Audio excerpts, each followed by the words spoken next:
आज हम लघु बीजाणुधानी का निर्माण तथा लघु बीजाणु जनन किसे कहते हैं उसके बारे में जानेंगे।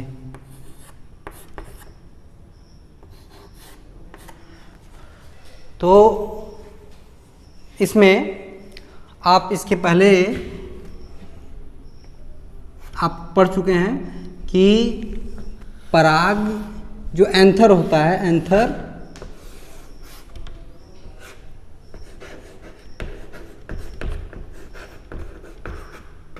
मेल गैमीट में दो पार्ट हैं, एंथर और फिलामेंट।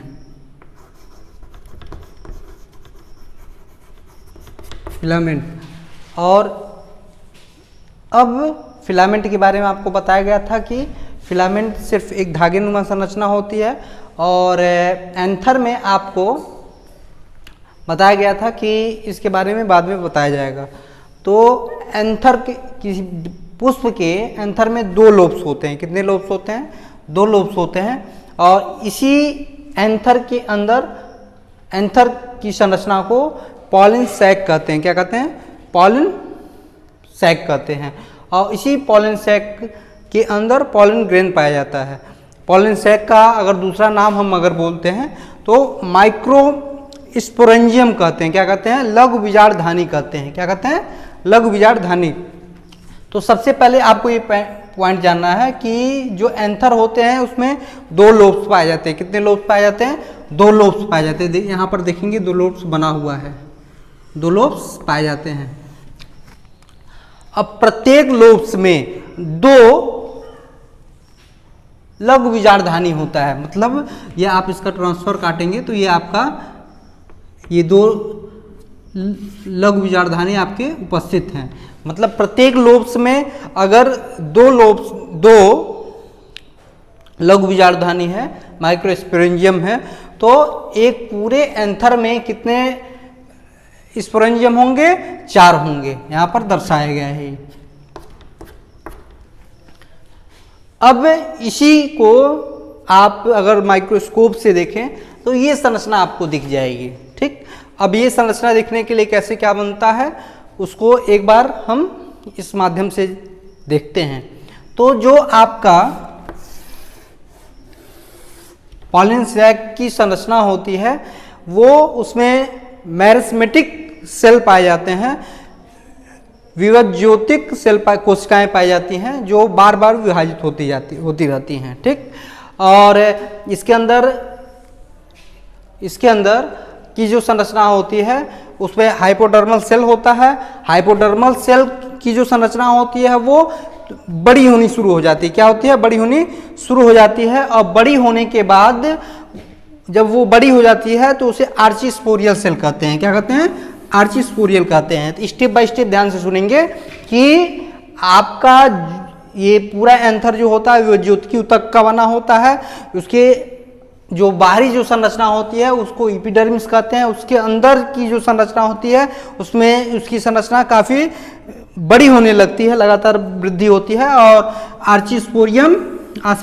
आर्चिस्पोरियल सेल का फॉर्मेशन कर देता है। ठीक, अब उस आर्चिस्पोरियल सेल का डिवाइड हो जाता है, डिवीजन होता है कि पेरिसीनियल में डिवाइड होता है। पेरिसीनियल का अर्थ क्या होता है ध्यान देंगे, जब डिवीजन जो है वो समानांतर हो, पैरेलल हो तो उसे पेरिसीनियल कहते हैं। क्या कहते हैं? पेरिसीनियल कहते हैं। और अगर लंबवत होता है तो एंटीसीनियल कहते हैं। क्या कहते हैं? एंटीसीनियल कहते हैं। ये ध्यान रखेंगे। तो आपका आर्चिस्पोरियल डिवाइड होता है, दो भागों में डिवाइड होता है। प्राइमरी पेरेंटल सेल में डिवाइड होता है और प्राइमरी स्पोरोजिनस सेल में डिवाइड होता है। किसमें डिवाइड होता है? प्राइमरी पेरेंटल सेल में डिवाइड होता है और प्राइमरी स्पोरोजिनस सेल में डिवाइड होता है। इसके पश्चात जो प्राइमरी पेरेंटल सेल होता है वो एक उसमें डिवीजन जो होता है वे पेरिसीनियल भी होता है, एंटीसीनियल भी होता है। मतलब आपका समानांतर भी होगा और लंबवत भी वो डिवीजन होगा, जिसके फलस्वरूप ये 4 स्तर बनाते हैं। कितने स्तर बनाते हैं? 4 स्तर बनाते हैं। इंडोथीसियम, मिडिल लेयर और टेप्टेम का निर्माण करते हैं। किसका किसका निर्माण करते हैं? इंडोथीसियम, मिडिल लेयर और टेप्टेम का निर्माण करते हैं। और प्राइमरी स्पोरोजिनस सेल जो होता है वो माइक्रो मदर सेल का निर्माण करता है। किसका? माइक्रो मदर सेल का निर्माण करता है। और यही सेल क्या करता है? माइक्रो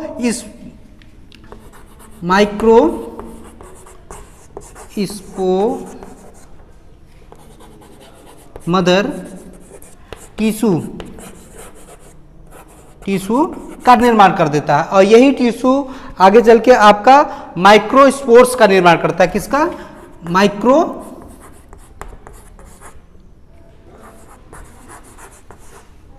माइक्रोस्पोर का निर्माण करता है। और इसी को पॉलन ग्रेन कहते हैं। क्या कहते हैं? पॉलन ग्रेन कहते हैं। अब इसकी संरचना को हम आपको एक बार दिखा देते हैं कि सबसे आपको ये बताया गया है कि मेरिस्मेटिक सेल होता है उसकी सबसे जो बाहरी आवरण होता है वो एपिडर्मिस होता है। क्या होता है? यहाँ पर एक परत का एपिडर्मिस बनाया गया है। ठीक है। अब आपको ये बताया गया है कि उसके अंदर काफी परिवर्तन होता है। जो हाइपोडर्मल सेल होते हैं वो विकसित होते हैं और आर्ची स्पोरियल सेल का निर्माण कर देते हैं, जो दो भागों में डिवाइड होता है, प्राइमरी पेरेंटल सेल और प्राइमरी स्पोरोजिनस सेल। अब प्राइमरी पेरेंटल सेल की तरफ हम ध्यान देंगे कि इसके बाद जो एपिडर्मिस के अंदर जो परिवर्तन हो रहा है वो 3 से 4 स्तर बनाते हैं जो प्राइमरी पेरेंटल सेल के अंतर्गत आते हैं, जो पेरिसीनियल डिवीजन भी करते हैं और एंटीसीनियल भी डिवीजन करते हैं, जिसके फलस्वरूप इंडोथीसियम बनता है। एक स्तर का एक आपका इंडोथीसियम बनता है। क्या बनता है? इंडोथीसियम बनता है। उसके बाद 2 से 3 लेयर का मिडिल लेयर बनता है। क्या बनता है? मिडिल लेयर बनता है। उसके बाद टेप्टम बनता है। यहाँ पे हमेशा क्वेश्चन पूछा जाता है, एक क्वेश्चन पूछा जाता है कि टेप्टम का कार्य क्या है। ठीक, तो आप अगर अस्तर की जब बात करते हैं तो बाहर से अंदर की तरफ आप 4 स्तर पाए जाते हैं। एक एपिडर्मिस आपका ऑलरेडी उपस्थित होता है जो आर्चिस्पोरियल से जिसका निर्माण नहीं होता है, ये ध्यान देंगे। और अन्य 3 जो आपका स्तर जो बनता है इंडोथीसियम, मिडिल लेयर और टेप्टम, इसका निर्माण जो होता है आर्चिस्पोरियल सेल मतलब हाइपोडर्मल सेल जब अधिक विकसित हो जाता है और उसके बाद आर्चिस्पोरियल सेल में डिवाइड हो जाता है, मतलब परिवर्तित हो जाता है और उसके बाद 3 लेयर का निर्माण करता है, इंडोथीसियम, मिडिल लेयर और टेप्टम का निर्माण करता है। इंडोथीसियम, मिडिल लेयर और टेप्टम तीनों एक रक्षात्मक आवरण की तरह काम करता है, मगर ये टेप्टम की एक मुख्य भूमिका होती है। यह जो पॉलन ग्रेन होता है, माइक्रोस्पोर्स जो होते हैं, उसके पोषक का मतलब पोषक तत्वों को प्रदान करने का काम करता है। मतलब इसमें पोषक तत्व उपस्थित होते हैं, पोषक तत्व उपस्थित होते